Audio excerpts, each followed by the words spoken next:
আসসালামু আলাইকুম প্রাণপ্রিয় আমার চাকরিপ্রার্থী ভাই ও বোনেরা, অলরেডি আপনারা জানতে পেরেছেন যে চাকরির প্রবেশ বয়স ৩৫ করার দাবিতে কিন্তু আবারও ঢাকা উত্তাল হয়ে দাঁড়িয়েছে। চাকরির যে বয়স ৩৫ করা, প্রবেশ বয়স যে ৩৫ করার জন্য দীর্ঘদিন যারা রাস্তায় লড়াকু সৈনিক হিসাবে যারা দীর্ঘদিন যাবৎ শান্তি সমাবেশ করে যাচ্ছে, বিভিন্ন জায়গায় স্মারকলিপি দিয়ে যাচ্ছে, তারা কিন্তু আবার আজকে কিন্তু আপনারা অলরেডি জেনেছেন যে তারা এই যে চাকরির বয়স সীমা ৩৫ করার জন্য কিন্তু আবার ঢাকা অবরোধের ডাক দিয়েছে। কেন দিয়েছে?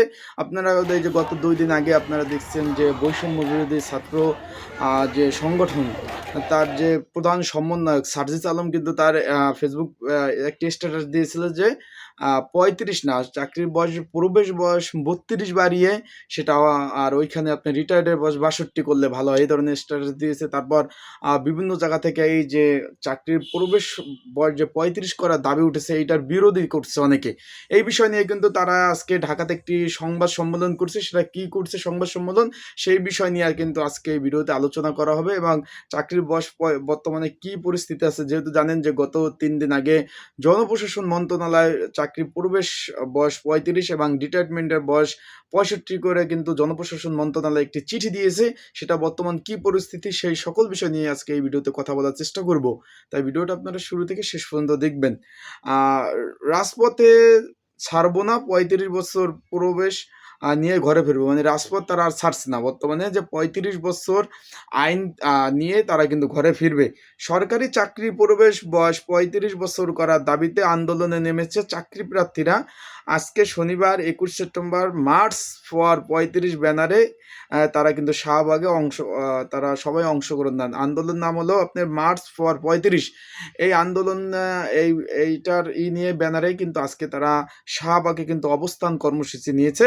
এ সময় তারা আর নয় কালক্ষেপণ আর এর চাইতে প্রজ্ঞাপন জারি করতেছে, বলছে আর কোনো কালক্ষেপণ চায় না, কোনো সময় চায় না। তারা ৩৫ বয়স, চাকরির বয়স ৩৫ যেন হয়, এই নিয়ে কিন্তু তারা একটা প্রজ্ঞাপন দিতে বলছে যে ৩২-৩৩ বুঝি না, ৩৫ ছাড়া মানবো না। হলে হলে খবর দে, ৩২ কবর দে। কারণ আপনারা দেখছেন যে ৩৫ বছর যখন হওয়ার একটা কথা প্রচলিত হয়েছিল, তখন কিন্তু বিভিন্ন ফেসবুক, ইউটিউব থেকে শুরু করে বিভিন্ন গণমাধ্যমে আবাসে মানে ভেসে আসছিল যে ৩২ করবে, ৩৫ করবে না। তার জন্য তারা বলছে যে ৩২-৩৩ বুঝি না, ৩৫ ছাড়া মানবো না। হলে হলে খবর দে, ৩২ কবর দে। জেগেছে রে জেগেছে, ছাত্র সমাজ জেগেছে, অভ্যন্তরীণ বাংলাদেশ, বৈষম্য ঠাঁই নাই সহ বিভিন্ন স্লোগান তারা দিচ্ছে। চাকরি প্রার্থীরা বলেন, সরকারি চাকরিতে ৩৫ বছর করার দাবিটা ন্যায্য, যৌক্তিক, এটা দেশের মানুষ জানে, তাই যে কোনো মূল্যে এই দাবি বাস্তবায়ন করতে হবে। তারা আরও বলেন, ১৬২টি রাষ্ট্রে সরকারি চাকরির বয়স ৩৫ এবং শর্তহীন মুক্ত রয়েছে। তবে বিগত সরকার চাকরির ৫৬% কোটা নেয়, তখন নিয়োগ পরীক্ষা, বাণিজ্য সহ প্রশ্ন ফাঁস হয়েছিল। আবার প্রতিটি সেক্টরে টাকার বিনিময়ে কিন্তু চাকরি দেওয়া হয়েছিল। তাদের জীবন থেকে ৩টি বছর কেড়ে নেওয়া হয় এবং করোনা সহ বিভিন্ন সমস্যায় কিন্তু তারা জর্জরিত, সেশন জট, এইসব কথা বলছে। আমরা পরীক্ষা অংশ নিতে পারি না, বিগত সরকার ব্যাকডেট দিয়ে একটি প্রজ্ঞাপন দিল, আমরা তাতেও সুযোগ পাইনি। আমাদের সঙ্গে বৈষম্য করা হয়েছে। এ অবস্থায় আমাদের এই ন্যায্য দাবি যদি আজও বাস্তবায়ন না হয়, তাহলে আমরা মানব না। ৩৫ বছর প্রবেশ নিয়ে আমরা ঘরে ফিরবো। তারা বলছে যে চাকরিতে ৩৫ বছর বয়স যদি তারা মানে, গভর্নমেন্ট মানে, তাহলে তারা ঘরে ফিরবে, তার আগে ফিরবে না। তারা আরও বলেন, আমরা ১২ বছর যাবৎ আন্দোলন করছি। এই আন্দোলন করতে গিয়ে আমরা জেল খেটেছি। দুবার যদি দেশ স্বাধীন করতে পারি, তাহলে আমাদের এই দাবি সফল করতে হবে। যতক্ষণ পর্যন্ত এই দাবি মেনে না নেওয়া হবে, ততক্ষণ আমরা রাজপথে থাকবো। এবং তারা যদি দাবি মেনে নেয়, তারা রাজপথে, যদি দাবি না মানে রাজপথে থাকবে, রাজপথ তারা কিন্তু ছাড়বে না, সেটা কিন্তু বলছে। এর আগে সরকারি চাকরির প্রবেশ বয়সসীমা 35 এবং অবসরের জন্য 35 করার জন্য জনপ্রশাসন ক্যাডার কর্মকর্তা সংগঠন অ্যাডমিনিস্ট্রেশন সার্ভিস অ্যাসোসিয়েশন চিঠি পাঠায় জনপ্রশাসন মন্ত্রণালয় মন্ত্রিপরিষদ বিভাগ।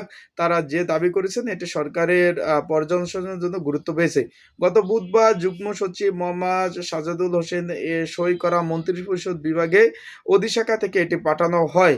মন্ত্রিপরিষদ বিভাগের ভাষ্যমতে এই বিষয়টি এখনো কোনো সিদ্ধান্ত হয়নি, এটা প্রস্তাবিত জমা পড়েছে, সেটি শুধু জনপ্রশাসন মন্ত্রণালয়ে পাঠানো হয়েছে। এখানে বলা হয়েছে যে জনপ্রশাসন মন্ত্রণালয়ে কিন্তু একটা চিঠি পাঠানো হয়েছে। এখানে চাকরির প্রবেশ বয়সসীমা হলো 65 এবং চাকরির মানে প্রবেশ বয়সসীমা হলো 35, এটা রিটায়ারমেন্ট করবে 65 বছর। এটা নিয়ে কিন্তু একটা চিঠি পাঠাইছে। এখন পর্যন্ত এই ধরনের কোনো সিদ্ধান্ত হয় নাই। কেবলমাত্র এটা জনপ্রশাসন মন্ত্রণালয়ে জমা পড়ছে। পরবর্তীতে কি করবে? এর মধ্যে বিভিন্ন আভাস পাওয়া যায় 32-33 এই নিয়ে কিন্তু যারা চাকরি প্রার্থীরা ছিল দীর্ঘদিন 35 বছর যাবত আন্দোলন করতেছে, তারা কিন্তু রাজপথে অলরেডি নেমেছে। তারা বলছে 32-33 তারা মানবে না। এই দাবি তারা কবর দিয়ে 35 চাচ্ছে। এই বিষয় নিয়ে কিন্তু ঢাকাতে বর্তমানে তারা অবস্থান কর্মসূচি নিয়েছে শাহবাগে। এটা হলো লাস্ট খবর। পরবর্তী খবর পাওয়া পর্যন্ত আপনাদের জানিয়ে দেবো। তাই চোখ রাখেন আমার ইউটিউব চ্যানেল, ফেসবুক পেজে সাবস্ক্রাইব করে রাখেন। আসসালামু আলাইকুম।